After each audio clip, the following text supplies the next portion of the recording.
What is happening, golf fans of the world?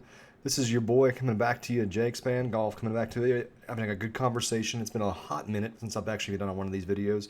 Obviously, we still did hit the 54 Live podcast. It's been kind of a little bit of a time since then, and you may wonder why the break? Why in the middle of the golf season are you not making content? And it's purely because I live in Oklahoma. And Oklahoma, if you don't know, this time of year from like early March through the end of like May is storm season in Oklahoma. And our thoughts and prayers go out to Sulphur, Oklahoma last night that got decimated by 3 tornadoes that actually parked right on top of the town and just went back and forth and back and forth. If you Google Sulphur, Oklahoma, you can see the videos and see the pictures of just what happened to that city. It's really devastating. I'm thankful that our city dodged it, Norman, Oklahoma. But, you know, it's sad when you see these things happening and you just, that's what happens in Oklahoma. And so this time of year, even though I'm watching golf and I'm talking about golf, I can't do as much or dedicate as much time to it, at least in terms of playing and doing this. I've been hitting the links, practicing a lot, but at the same time, not been able to actually do as much of this content for you guys, so I apologize ahead of time. But we want to talk about Liv Golf right now. Post Adelaide, we finally got a team playoff. I thought the energy was amazing all 3 days.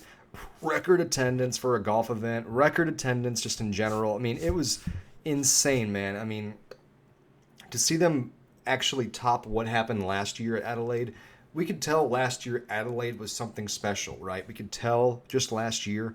And this year, they were finding new and improved ways to even top that. Guys, let's take a look at where teams sit after Liv Golf Adelaide as far as their overall historical success in the Liv Golf stratosphere. So we have the 4 aces still sitting up there at number 2 overall, behind Crusher GC only. And there still is a little bit of a gap in terms of history of efficiency, but it's actually closing in quite quickly because the aces really have not done much overall this season. They've really been resting on their own personal laurels of the past, and it's been showing. I'm so happy for High Flyers GC. They finally got some real points this week with Brandon Steele picking up the win. Dude, super happy for Brandon Steele. He got really close back last year in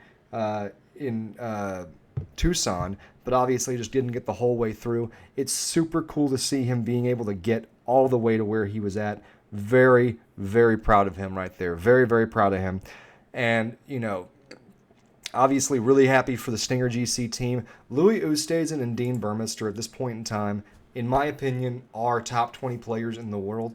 And for them to not be considered in that group is a travesty. They are top 20 players in the world golf rankings right now, in my opinion. There's no way that they could not be. I mean, they are just playing lights out golf. They're playing super consistent in every single event they go to. These guys are that good. Stinger GC is looking nasty. And it shows up as, they're doing things that you'd expect other teams to be able to do.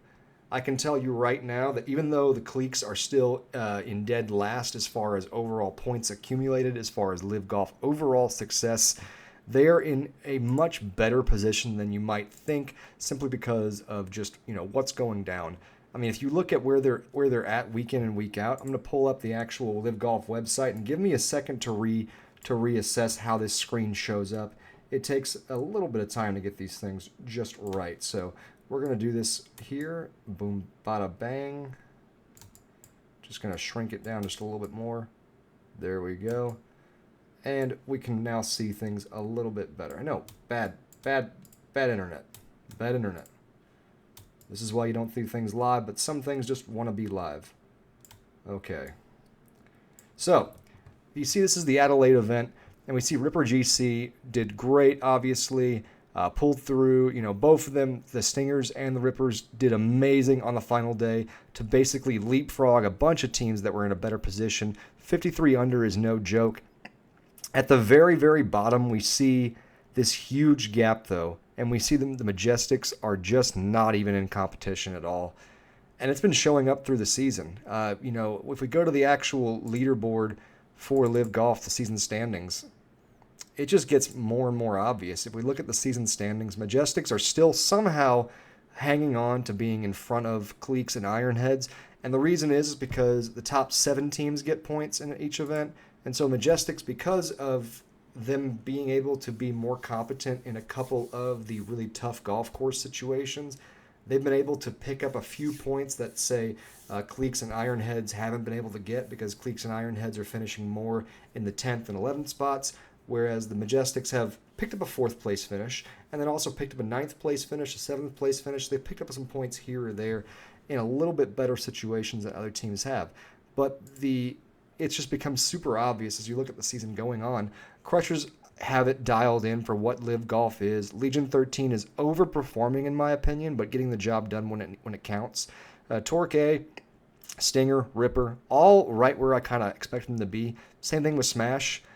The Range Goats are playing a little bit above expectations, and the reality is though is that there's one team in particular, especially after last week, that just really needs to get adjusted, and that is, of course, the Majestics. If you look at even teams like the Ironheads had 2 players that got it together last week, 2 players that hadn't been doing very well. Junichiro Kazuma and Danny Lee both showed up, put themselves on the mark, got some top 10 points, and it's amazing to see what they were able to accomplish this week. Martin Keimer even played pretty well, to be honest with you, with an 8-under final round. Great job for you, Martin Keimer. I mean, seriously, certain players are showing up at this event that I did not expect. I mean, you had Cameron Tringale being the 3rd man on the High Flyers roster as Brendan Steele and Andy Ogletree, which Andy Ogletree, I am so happy that we saw a flash of what Andy Ogletree was expected to be this week.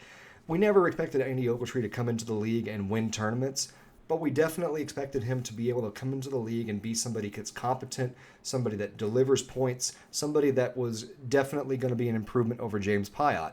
And I think this week there were some situations this season so far that we've wondered how he's obviously better than Pyatt, but how much better than Pyatt is he? You know, and that was kind of creating some conversations about just how much we should value the Asian Tour event changes versus everything else.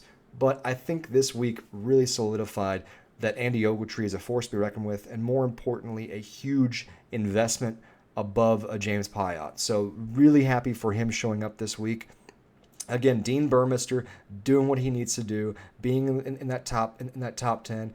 I mean, you got Dean Burmester, Louis Oosthuizen, and Charles Schwartzel, which people sleep on Charles Schwartzel, okay? But no joke, he's having a renaissance year. I think he's finally gotten that arm thing figured out.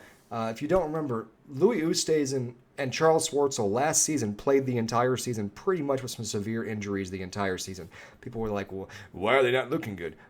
Louis Oosthuizen had a wrist injury and an elbow injury the entire season where he just did not have the right feel. I don't know if he just needed some cortisone shots or what, but he was just having this weird situation with his wrist and his elbow in his swing. And Charles Schwartzel was playing where he had this like I don't know if it was like a blood clot situation or what. Maybe he took too many COVID vaccines. Hey, just saying. And he had like a blood clot issue where midway during the round, his left arm would become numb. And, you know, his left arm is his lead arm on his swing as he's right-handed. And so it's also his lead arm when he's putting. And so he would just play pretty much the entire round with his arm numb.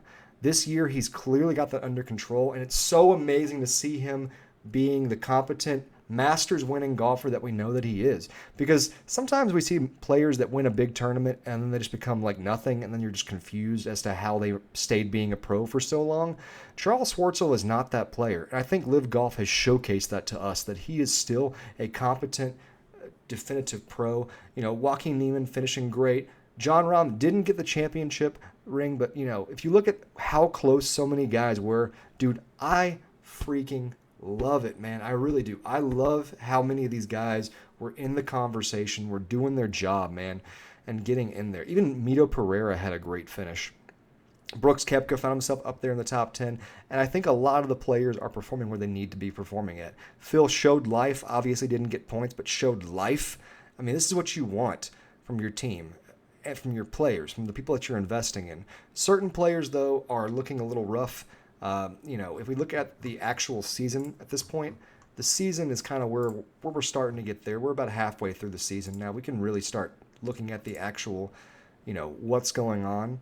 And obviously Neiman is a huge lead on the season, only because of the wins matter so much more in terms of points. Dean Burmester and Louis Oosthuizen are getting points strung together. I mean, we have a tie for second, we have a second right here, and we have a first and a tie for third, and then another tie for third. These guys are getting points where it matters. And Dean Burmester, I don't sleep on him. He might end up picking up Player of the Year. John Rahm has obviously, it's so weird because we talk about him and expected him to come in and just dominate and be a points getter. And we're looking at a guy who's second in the overall rankings, a player who has a third place finish, an 8th place finish, a 5th place finish, a 14th place finish is his worst finish in this season. His worst finish in the season is 14th. And we're dogging on him, looking at him like, you ain't shiz, brah, you ain't shiz. But he's doing his job, man, and it's so cool to see. Most impressive, by the way, also, is that he's able to be second place right now in the league as far as overall players without a victory. You have guys like Dean Burmester behind him. You have Abraham Answer. You have Dustin Johnson down here at 7th. You have Brendan Steele, who's all the way down at 13th even after the win. The win put him in 13th. He went from like down near the absolute dumpster to being up there. But we still have, if you look at it overall, with the new change of the season to where they do ties to get points, there are more opportunities to keep the point spread tighter. But also, we still at this point in the season have 4 players who have played pretty much enough events right now to be able to get, full points that have not scored any points whatsoever right now. And it's really a shame because players like Laurie Cantor, who scored points in both of his events that he played and then got booted off for Anthony Kim, still very pissed off about that for Laurie Cantor. I think he got stolen a great opportunity to keep playing for a publicity stunt for a player who, let's be real, I think Greg Norman just wanted to see the name Kim at the bottom of the leaderboard again. For whatever reason, I think Greg Norman just loves seeing the name Kim at the bottom of the leaderboard. Half joking, half being serious. But we had a player who was in zero form whatsoever, came into the league without really anything going for him as far as other than just the hype of he's back. And it's not Batman. He's not Batman, okay, guys? And so I love that he's getting a chance. I hate that the chance got taken away from Laurie Cantor for him. That's all I'm going to say about that. If you look at this season right now, though, 6 events in, we have 4 players who have still not registered a point at all. One of them being Kaye Samuya, and who is the guy who won the Liv Promotions event. He has not put in a single point at all. We see both the Vincent brothers barely above that 0-point threshold. Again, still plenty of time left in the season, and because of how tight this is, remember, a win is worth 40 points. So one of these guys at 0 points busts a win, and all of a sudden, they're all the way up here at like the top 14, top 15 points. So it's possible for them to make a big move really quickly with one good event, and that's kind of a good thing because you can all of a sudden have your season saved by one good finish. However, it's still annoying as hell how Hudson Swafford and Anthony Kim both had exemptions put in place. Swafford had an injury exemption, and then Kim, of course, had the special contract. Both of them got special spots to be on Liv this season without being on a team, as being kind of essentially the equivalent of a pace setter or a pace player, much like how you used to have at Augusta National. At Augusta National, they would actually, for the longest time, if there were an odd number of players playing, and they still do this, by the way, if there's an odd number of players playing on any given day, they will, in the very first group, put somebody out there who's a local club pro or the local club champion of Augusta National. They'll have him go out there and play alongside that person that's teeing off first that morning as a way to keep the pace. They do this because obviously you don't want that first group finishing 2 hours ahead of the very next group. It's just bad for everybody if that happens.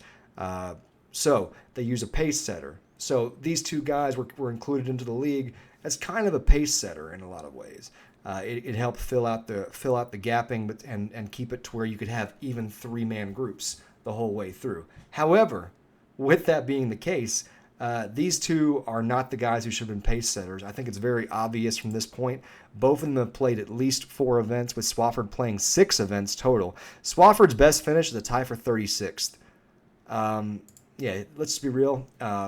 He needs to get booted. And Kim's kind of the same way. He's showing barely any signs of life. I mean, 54th in Adelaide, 53rd, in Miami, 53rd in Jeddah, 50th in Hong Kong. That's your best performance, is 50th. And I know that he's getting his form back together, but throw him back to the Asian tour, make him a celebrity on the Asian tour. You can pay his contract or whatever, but he shouldn't be taking players like Laurie Cantor's spots out there. I mean, heck, I'd rather see James Piot or Jed Morgan at this point. And then, of course, Lee Westwood. It's sad because out of the 4 guys, there are the 4 guys that are at the bottom with 0 points right now. And the 4 of them have very different paths in Liv Golf right now, with Swafford and Kim being just there. And then you have Kaye, who won the promotion event, but then really hasn't done enough to make a splash yet, hasn't earned any points yet, but came close a couple times.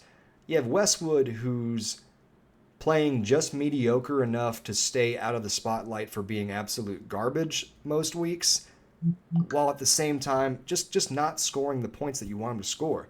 He's a captain player. He's the captain player, but he's also one of the older players on Liv Golf. However, we say that the oldest player on Liv Golf, I believe, actually is, Phil Mickelson. I think by like 1 year over Westwood or 2 years over Westwood. And yet Phil Mickelson has so many opportunities where he's actually showing up and being competent. Phil Mickelson's 34th. This is the oldest guy in Liv Golf, and he's beating out all 3 captains for Majestics GC on points. He's also beating out Bubba Watson and Martin Keimer, 2 captains that are like 10 years younger than he is. Phil Mickelson is an example of a player that's still getting the job done enough to be representative and be a good captain out there, despite being an aged captain. There's 2 kinds of captains in Liv Golf right now. There are championship captains, and then there are namesake captains. And the sad thing is that Majestics GC is an entire team of namesake captains that really aren't getting the job done. I mean, at this point, guys, for me to not see that team ripped apart and need to be ripped apart by the end of the season, one of 2 things has to happen. Either they have to win 2 or 3 events before the season's over, and I need to mute my cell phone because it keeps going off. I apologize. Either they have to win 2 or 3 events going forward, or they have to literally, have an individual winner at least 1 or 2 times. And I don't see any of that happening. I just don't. It's pretty frustrating to me too, because it just, what's going on with this? Why are we seeing it like that? That's my frustration with it, guys. We know what can happen. We know what needs to happen, and it's just so frustrating because of they've got all this momentum, all this potential, and they're just not getting it handled, in my opinion. And it needs to get worked out. It needs to get talked to. Something needs to change. That's what I see it, man. Something needs to change immediately. Other captains are doing just fine. If you look over the landscape of Liv Golf, though, I'm very positive going forward. And I think it's very obvious to see, in my opinion, that the overall quality of the league is so much better than it was last year as far as overall players. Even the players that we see as laggards in the group, guys who aren't really getting the job done, they're still getting the job done so much better than the bad players of last year. Yes, Anthony Kim is kind of an outlier, but again, we're talking about players that are actually on a team that have earned their spot onto Liv Golf through the continuation circumstances. Not a Hudson Swafford, who had an injury exemption from last year with an initial contract, or Anthony Kim, who has a special interest contract. So those 2, again, treat them with a grain of salt. Don't treat them as part of Liv Golf. Hopefully they get out of Liv Golf before they cause too much damage to the overall stratosphere of the league. But regardless, guys, what do you think? Which team do you think is going to have the big run of things? Do we think we're going to have a lot of fun with the rest of the season? Let me know in the comments below. Peace out, pimps.